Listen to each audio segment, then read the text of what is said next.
재상고 이유서를 제출하는데 27일 동안 시간을 쓸 수 있습니다. 대법원 재상고심 심리가 시작될 때까지 적어도 27일은 걸린다는 뜻입니다. 종합하면 대선 전까지 이 후보가 출마 자격 상실형이 확정되는 건 사실상 불가능합니다. 결국 혼란은 대선 이후에도 지속될 수밖에 없습니다. 만약 이 후보가 대통령에 당선될 경우 헌법 84조상의 불소추 특권이 재판에 적용돼 재판이 멈추는지부터 불분명합니다. MBC 뉴스 윤상문입니다. 자, 법조팀 이준희 기자와 좀 더 얘기해 보겠습니다. 자, 이 기자. 네. 이후에 재판 선고가 대선 전에 나지 않더라도요. 만약에 이재명 후보가 당선돼도 이 법원이 재판을 계속하려고 할 수 있잖아요. 그러면 이 판단은 누가 하는 겁니까? 네, 헌법 84조에는 대통령은 내란, 외환을 제외하고는 재직 중 형사상소추를 받지 않는다고 되어 있는데요. 그렇죠.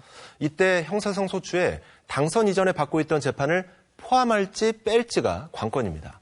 형사재판 피고인이 대통령에 당선된 전례가 없다 보니 재판이 중단된다, 아니다 계속된다 의견이 갈리는데요. 네.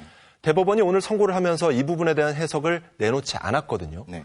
지금으로서는 결국 해당 사건을 맡게 될 재판부가 계속 재판을 진행할지 말지 결정할 수밖에 없어 보입니다. 자, 심지어 내란 혐의로 기소된 대통령도 파면 전에는 대통령이 여러 특권을 누렸잖아요. 네. 그리고 전례가 없는 일이기도 하니까 만약에 이재명 후보가 당선이 되면 법원이 그런 움직임을 보일 경우에 다툴 방법이 또 있잖아요. 뭐 권한쟁의 심판 얘기도 나오고요. 네, 이 후보는 앞서 재판 중단이 다수설이다 이런 입장을 밝혔는데요. 네. 만약 대통령에 당선돼 재직 중 재판을 받게 되면 대통령으로서 권한을 침해받는다며 헌법재판소에 권한쟁의 심판을 청구할 가능성이 있습니다. 네. 이 경우 가처분 신청도 함께 낼 텐데요. 헌재가 인용하면 본안 판단 때까지 재판을 멈출 수 있고요. 본안에서도 이 후보 주장이 받아들여지면 퇴임까지 재판이 이루어지지 않을 수도 있습니다. 네. 가처분이든 본안이든 받아들여지지 않으면 그때부터 다시 재판은 굴러가고 선고까지도 나올 수 있습니다. 하지만 이마저도 대선 전에 대법원이 확정 판결을 내버리면 다퉈볼 기회가 없는 건데. 그렇죠. 자, 오늘 판결로 대선 전후 한동안 계속 논란이 이어질 것 같아요. 네, 지연된 정의는 정의가 아니다. 오늘 다수 의견 재판관들은 이런 보충 의견을 냈습니다. 특히 대선 후보가 피고인인 만큼 신속한 선고가 불가피했다는 건데요. 반면 대법관 2명의 반대 의견을 보면 우려를 표시한 대목도 있습니다. 전원 합의의 요체인 설득에는 시간이 필요하다. 대법관들 상호 간의 설득과 숙고에 성숙 기간을 거치지 않은 결론은 외관상의 공정성에 대한 시비도 문제지만 네. 결론에서도 당사자들과 국민을 납득시키는데 실패할 수 있다. 이런 내용인데요. 당연히 사법부 결정은 존중을 해야 합니다. 네. 하지만 결과적으로 대법원 오늘 판단이 유력 대선 후보의 출마 자체에 큰 영향을 미치게 됐고 앞으로도 논란이 더 커질 것 같다는 점에서 유례없는 신속 선고를 두고 계속 뒷말이 나올 것 같습니다. 대법관들한테서도 설득과 숙고의 성숙 기간을 거치지 않은 결론은 공정성에 대한 시비가 문제가 될 수 있다. 이런 얘기가 나왔군요. 자, 이준희 기자 잘 들었습니다. 더불어민주당 이재명 대선 후보는 오늘 대법원 판단에 대해 직접적인 평가는 하지 않은 채 가장 중요한 것은 국민의 뜻이라며 국민만 믿고 당당하게 가겠다고 밝혔습니다. 또 정치는 결국 국민이 하는 것이라며 오늘부터는 민주당의 험지로 꼽히는 지역들을 돌며 지지를 호소하기로 했는데요. 정상빈 기자의 보도입니다. 노동절을 맞아 비정규직 노동자들을 만난 더불어민주당 이재명 후보는 간담회를 마친 뒤에야 파기환송 판결 내용을 확인했습니다. 스마트폰으로 속보를 확인한 뒤 덤덤하게 취재진 앞에 섰지만 당황한 속내를 모두 감추진 못한 듯했습니다. 제가 생각했던 것과 전혀 다른 방향의 판결인데 중요한 것은 법도 국민의 합의인 것이고 결국 국민의 뜻이 가장 중요하다 이 말씀을 드리겠습니다. 정치권에서 곧바로 불거진 후보 교체론이나 후보 사퇴 요구에 대해선 국민의 뜻을 재차 강조하며 애둘러 선을 그었습니다. 정치적 경쟁자들 입장에서는 온갖 상상과 또 기대를 하겠지만 정치는 결국 국민이 하는 것입니다. 국민의 뜻을 따라야 되겠죠. 잠시 뒤 SNS를 통해서도 국민의 삶을 결정하는 일은 정치가 하는 것도 사법부가 하는 것도 아니라면서 오로지 국민만 믿고 당당히 나아가겠다고 거듭 강조했습니다. 이 후보는 5월 1일 노동절을 맞아 한국노총을 방문하고 노란봉투법 재추진과 정년 연장 추진을 약속한 데 이어 배달 택배기사, 급식실 노동자들을 만나며 노동계 표심을 겨냥했습니다. 파기환송 판결 이후에도 예정된 대권 행보를 그대로 소화했습니다. 곧바로 경기도 포천과 연천 접경지에 이어 강원도와 경북, 충북 등을 순회하는 3박 4일 지방 일정을 시작했습니다. 이재명 캠프는 예상치 못한 판결에 대한 당혹스러움도 잠시 대권 행보를 흔들림 없이 이어간다는 분위기입니다. 중도층 표심을 붙잡기 위해 판결의 부당성을 호소하고 보수 진영의 반 이재명 공세에 맞서 지지층 결집을 꾀하며 대응할 것으로 보입니다. MBC 뉴스 정상빈입니다. 오늘 대법원 판단에 대해 더불어민주당은 사법부가 명백히 대선에 개입하고 있다며 강하게 반발했습니다. 특히 마치 짜맞춘 듯 대법원 판단이 나온 지 1시간도 안 지나 곧바로 발표된 한덕수 전 총리의 사퇴를 두고도 비판이 이어졌는데요. 국회에 바로 연결하겠습니다. 자, 김재경 기자, 민주당 비상의원총회 열렸는데 어떤 대응 방안이 나왔습니까? 네, 민주당은 이재명 후보에 대한 대법원의 유죄 취지 파기환송 판결이 나온 직후 곧바로 비상의원총회를 소집했습니다. 오후 5시부터 1시간 반 동안 의원총회를 열었는데 대법원 판결에 대한 성토가 이어졌습니다. 한 대목을 들어보시죠. 3시에 대법원이 파기환송 선고하고 4시에 한덕수가 사퇴. 이 무슨 짜고 치는 고스톱입니까? 국민들이 모를 줄 압니까? 저희들을 규탄한다! 향후 대응 방안을 놓고선 단일 대우, 정면 돌파라는 표현을 내놓은 지도부가 현재 단체 행동과 시위, 입법 등 다양한 의견을 모으고 있고 필요시 오늘 밤 긴급 의총을 다시 열어 대응에 나설 수도 있는 것으로 확인됐습니다.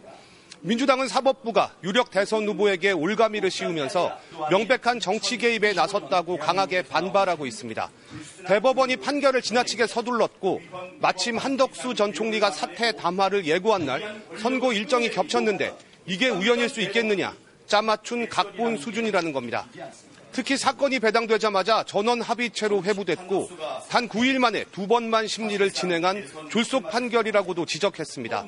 6만 쪽이 넘는 재판 기록을 제대로 읽는 것조차 불가능하고 판결 내용도 검찰의 상고 이유서를 그대로 베낀 듯한 수준이라는 겁니다.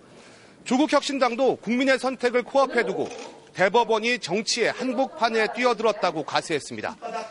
민주당은 후보 교체 가능성에 대해선 지금은 법원의 시간이 아닌 국민의 시간이라며 명확히 선을 그었습니다. 또 선거일인 6월 3일 이전에 유죄 판결이 확정될 가능성은 사실상 없다고 판단하고 있습니다. 다만 최고법원의 유죄 판단이 나온 만큼 중도 표심 등 대선 구도에 끼칠 영향이 어느 정도일지 면밀히 검토하면서 여론전 등 대응책 마련에 고심하는 분위기입니다. 지금까지 국회에서 MBC 뉴스 김재경입니다. 오늘 대법 판결이 나오자 국민의힘은 흥분을 감추지 못하고 있습니다. 그동안 무엇보다 이재명 후보 공격에 집중해온 국민의힘 경선 후보들도 일제히 또다시 이재명 후보에게 초점을 맞췄는데요. 고재민 기자입니다.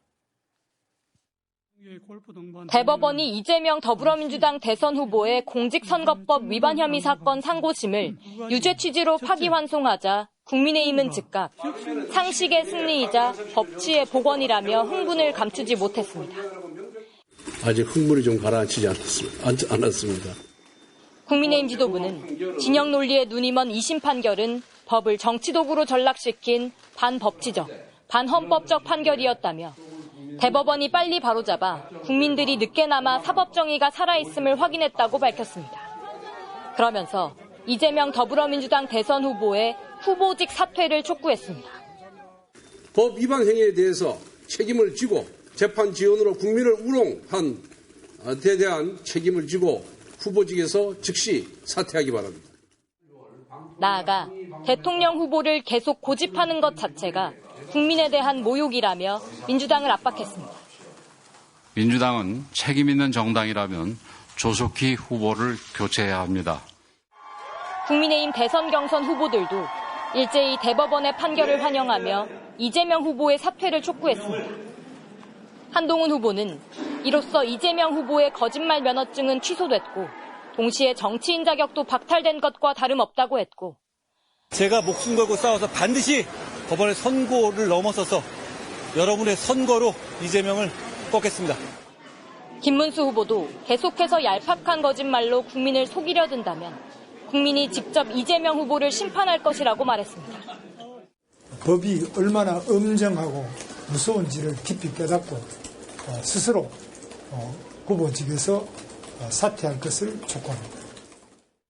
이준석 개혁신당 대선 후보도 대법원의 판결은 이재명 후보에 대한 유죄 판단을 확정한 것과 다름없다.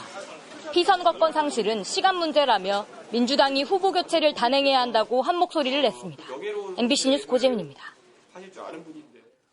대법원의 판단으로 33일 남은 대통령 선거 역시 영향을 받을 것으로 보입니다. 현재 가장 유력한 1위 후보에 대한 2심 무죄 판단을 뒤집고 국민의 참정권과 선택권을 사법부가 빼앗으려 한다는 반발이 거센 가운데 오히려 이번 판결로 사법 카르텔에 대한 불신이 커지고 지지세는 더욱 결집할 거라는 관측도 나옵니다. 이기주 기자가 보도합니다. 이재명 후보는 각종 여론조사에서 지지율 1위를 달리고 있습니다. 양자 대결이나 삼자 대결에서는 응답자의 절반 또는 그 이상이 지지 의사를 밝혔다는 조사 결과도 있습니다. 압도적인 지지세로 어대명, 어차피 대통령은 이재명이라는 말까지 나오고 있지만 대법원이 이 후보의 피선거권을 제한할 수 있는 판결을 내린 겁니다. 당장 국민의 참정권이 침해될 수 있다는 논란이 거셉니다. 170석이 넘는 제1당의 당원과 국민이 민주적 절차를 거쳐 대선 후보를 선출했는데 대통령 선거를 불과 한 달 앞두고 사법부가 대선판에 참전하는 게 맞느냐는 반론이 나오기 시작한 겁니다. 이런 점을 미리 의식한 듯 대법원은 국민의 선거권을 충실히 보장해야 한다는 취지라고 설명했지만 기득권 사법 카르텔의 국민 주권 침해다, 이재명 죽이기다 등의 반발은 끊이지 않고 있습니다. 이번 판결은 결국 국민 주권주의를 침해하는 판결입니다. 결국 이 판결대로 한다면 검사가 후보자를 선택할 수 있는 길을 열게 됩니다. 고등법원의 파기환송심 결과가 대선 직전에 나올 경우 대선판이 또 한 차례 요동칠 가능성도 있습니다. 일각에서 후보 사퇴나 후보 교체 주장이 나오는 이유이기도 한데 민주당은 후보 교체론을 일축하며 이재명 후보 체제로 대선을 치를 뜻을 분명히 했습니다. 이재명 후보는 경선을 통해서 선출된 민주당의 대통령 후보입니다. 이 후보를 그 어떤 사법적 시도가 있다 하더라도 결코 흔들리지 않을 것입니다. 이번 판결로 민주당과 진보 진영이 강하게 결집하면서 이재명 후보의 지지세가 더욱 공고해질 것이라는 관측도 나옵니다. 실제 비명계로 분류되는 고민정 의원은 대법원 판결 직후 SNS에 이재명 후보를 믿고 힘을 모아야 할 때다, 의심하지 말자라고 글을 올리며 이 후보에게 힘을 실어주기도 했습니다. 항소심 판결 불과 36일 만에 유력 대선 후보의 사법 리스크 프레임을 대법원이 다시 살려내면서 사법의 정치와 정치의 사법화를 둘러싼 잡음은 대선 기간 내내 끊이지 않을 것으로 보입니다. MBC 뉴스 이기주입니다. 대통령 권한대행으로서 차기 대통령 선거 관리에 최선을 다하겠다고 말했던 한덕수 국무총리가 오늘 전격 사퇴했습니다. 중책을 내려놓고 더 큰 책임을 지겠다며 사실상 대선 출마를 시사했는데요.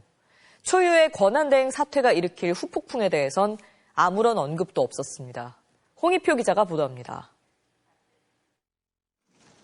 굳은 표정으로 브리핑실에 들어선 대통령 권한대행 한덕수 국무총리. 이어진 대국민 담화에서 전격 사퇴를 발표했습니다. 저는 이제 대통령 권한대행 국무총리의 직을 내려놓습니다. 한 전 총리는 국민이 겪은 갈등과 혼란에 대해 고통스럽게 생각한다면서도 협치의 기틀을 세우지 않으면 누가 집권하든 분열과 갈등이 반복될 뿐이라고 했습니다. 그러면서 당장 맡은 중책을 내려놓고 더 큰 책임을 지겠다며 사실상 대선에 나설 뜻을 밝혔습니다.